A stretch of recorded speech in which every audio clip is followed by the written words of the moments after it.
Okay, so good day to everyone. So in this lecture today, we will be discussing about some notable environmental pollutants. So for this lecture, the outline, we will have, of course, we will first define what are environmental pollutants, and then discuss some notable pollutants such as the endocrine disrupting compounds, the volatile organic compounds, particulate matter, PBDEs, PCDDs, and PCDF. Now, for definition, so environmental pollutants, as defined by Moldoviano and David in 2015, say they are compounds introduced in the natural environment that cause adverse changes, which, for example, adversely affecting the health or causing types or other types of damage. So usually, that we are mostly concerned, most in the society, we are mostly concerned about human health, but not only in our health, but also in the health of the different organisms inhabiting that particular ecosystem or particular habitat. So another definition from the Finnish Institute of Health and Welfare. So environmental pollutants are chemicals that ended up in the environment as a result of human activities and that are as hazardous to health. So both definitions, they say that pollutants, the environmental pollutants, have adverse effects, mostly focusing on human health, adverse effects on the human health. But aside from that, the Finnish Institute of Health also added that they are also the result of the human activities, which emphasizes that we are the cause of it actually, and we should be part of the solution for it. So this infographic shows you that the environmental pollutants can travel long distances before they are taken up by humans, and that's actually one of the most worrying things about environmental pollutants, because for example, it's not enough that you segregate. For example, the pollutant comes from an industrial factory. You segregate the factories in a certain region, and then knowing that you trying to isolate that pollutant on that region, but that's not it. The pollutants can travel long distances, especially the airborne pollutants. So the emissions, they can transport, especially through the atmosphere and even the waters. So not only from emissions from the industry, but there are also pollutants that comes from consumer products, as such that we will learn later. So they are transported through the air, to the waters, and even by land, leachings usually from the land. And then they accumulate in the environment. They are taken up by the plants and animals that we raise as food. And then we intake those food. And so we are also exposed to our own pollutants that we caused actually. And that's just karma. Okay, so let's discuss now about some notable pollutants. So first, let's see about EDCs, or the endocrine disrupting compounds. So we have several definitions of endocrine disrupting compounds. So the oldest, one of the oldest, from US EPA in 1996. So it's an agent that interferes with the synthesis, secretion, transport, binding, or elimination of natural hormones in the body that are responsible for the maintenance of homeostasis, reproduction, development, and or behavior. So again, because they are called endocrine disrupting compounds, and what are endocrines in the first place? So endocrine, it refers to our endocrine glands that carry out the task of maintaining homeostasis to our body as well as development. So basically, these are the glands or the organs in our body responsible for releasing the hormones that regulate our growth, development, and of course maintaining our body, as well as, of course, reproductive health. Now, one of the most notable actually issues of endocrine disrupting compound is its ability to interfere with our sex hormones, responsible for regulating our reproductive health. So in the EU, the European Union in 1996 also defined endocrine disrupting compounds as an exogenous substance that cause adverse health effects in an intact organism or its progeny, secondary to changes in endocrine function. A potent endocrine disruptor is a substance that possesses properties that might be expected to lead to endocrine disruption in an intact organism. So again, endocrine disruptors. So you basically, these are compounds that when you intake them, they either mimic the endocrine hormones, or they have an effect with the metabolism of the endocrine hormones. As such, the normal function of the hormones are actually disrupted. So in the latest definition here is by the World Health Organization. It's an exogenous substance or a mixture that alters the function or functions of the endocrine system, and consequently adverse health effects. And consequently causes adverse health effects in an intact organism or its progeny or subpopulation. So here, the World Health Organization does not only define endocrine disruptors as those that disrupt the hormones in humans, but also in any organism. So it's the effect is seen on the organism, its child or the progeny, or even the subpopulations of the organism. And another thing here is both the EU and the World Health Organization define EDCs as exogenous substances, because again, they do not come from the body, they come from the outside. We just somehow intake it, we ingest or absorb it in our body, that basically alters the function of our endocrine hormones. So it's from the outside, it's not from the inside of our bodies. So those are the definitions of the EDCs. So, one thing about EDCs, they are present at very low concentrations.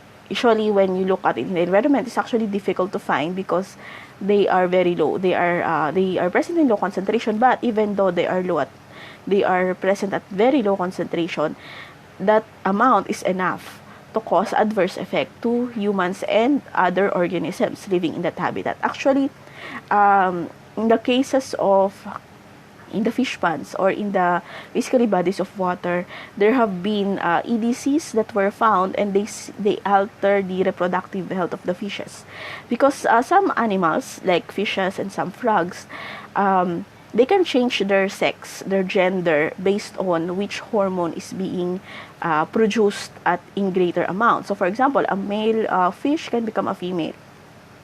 This is important in the breeding of the fishes, and having the EDCs present in their habitat can cause adverse effect, not only of course in their own health, but also in the continuation of their population as a species.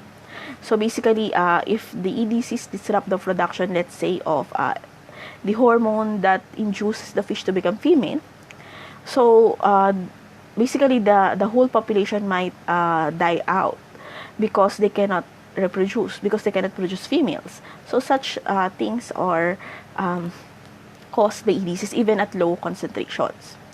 So they are known to cause reproductive damage, developmental impairments, cancer, and metabolic disorders. Because for the reproductive damage, because of course sex hormones, they disrupt the sex hormones. For developmental impairments, of course, again, linked to hormones, the hormones which are responsible for regulating our development. Cancer, of course, because the thing about endocrine disruptors is they can not only do they mimic some hormones or disrupt the function of some hormones, these hormones function directly, most of them, directly on the gene expression. So disrupting proper regulation of the gene expression is usually the precursor to cancer, tumors and cancer, and also other metabolic disorders. So EDCs, later on you will see from their structure, they usually target the nuclear receptors. Nuclear receptors, these are usually involved again in gene expression. So they're also known to act on hormone metabolizing enzymes. So they either disrupt or inhibit the hormone metabolizing enzymes, such as the hormone that should be broken down are not broken down, or they just immediately activates these enzymes that you need this hormone, but it's usually the hormone is broken down before it actually reaches its destination or does its function. So it's either destroys the hormone or prolongs its presence in the body, such that both areas actually disrupts the normal function of the body. So these are some endocrine disrupting chemicals that when ingested, these are some of the causes. So you have neurobehavioral disorders, you have production and secretion of thyroid hormones. It may induce production and secretion of sex hormones. It may also cause obesity, diabetes, and metabolic syndrome. So for the females, it can cause menopause, polycystic ovaries, irregular menstruations, premature ovarian failure, cervical cancer, ovarian or breast cancer. And for the males, it can cause also prostate cancer, breast cancer as well, and cancer in the testes. And then, gynecomastia, disrupted spermatogenesis. Also, autoimmune diseases, allergies and asthma, and inflammation. So those are just some of the effects of these EDCs. And one thing about EDCs, most of them are found in the consumer products. So what are the EDCs categories of interest? Here you have actually several EDCs, but we will only be discussing in depth 3.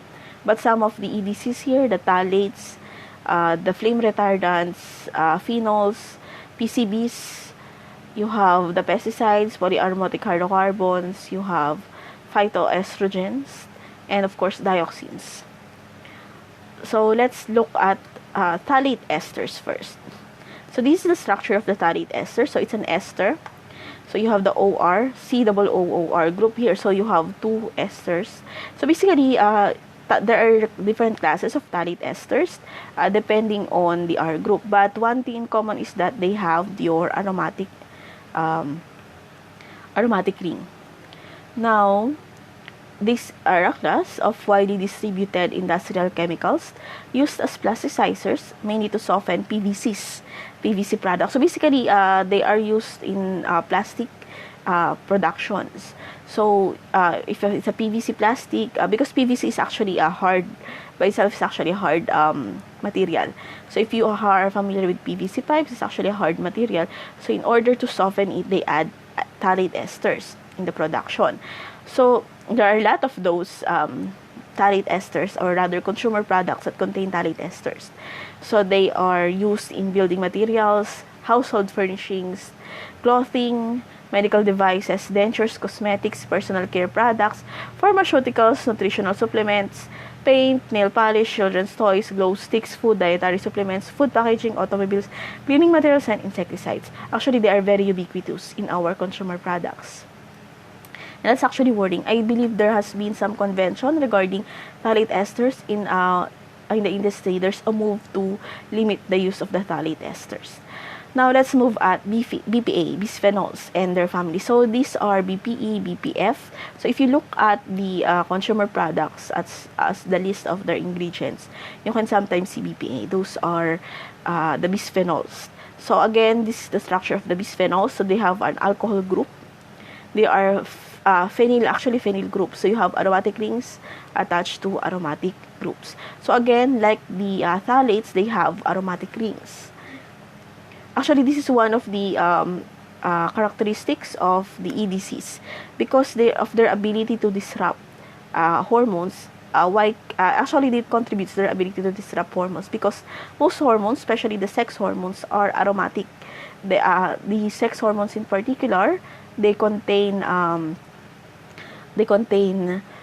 sterol ring structure as the basic structure. Now, these are also, not exactly all of them, they contain aromatic rings also, but one thing about them is they are hydrophobic. So, they have hydrophobic parts, and the aromatic rings in the EDCs are also hydrophobic. So, this allows them to bypass the barrier of the cell membrane and even the nuclear membrane, and can directly act inside the cell. So, that's one thing that's worrying about EDCs. So, BPA, for back to our topic, so BPA is an alkyl phenol that was first developed as a synthetic estrogen in the 1890s.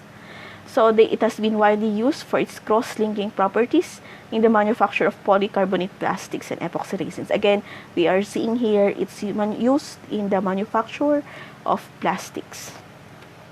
So it has become ubiquitous in a lot of domestic products such as the plastic bags, food containers, baby bottles, bottles, metal cans, dental sealants, medical devices in neonatal intensive care units, soaps, lotions, shampoo, nail polish, sunscreen, thermal paper, and toys. That is why if you look at the market today, there are some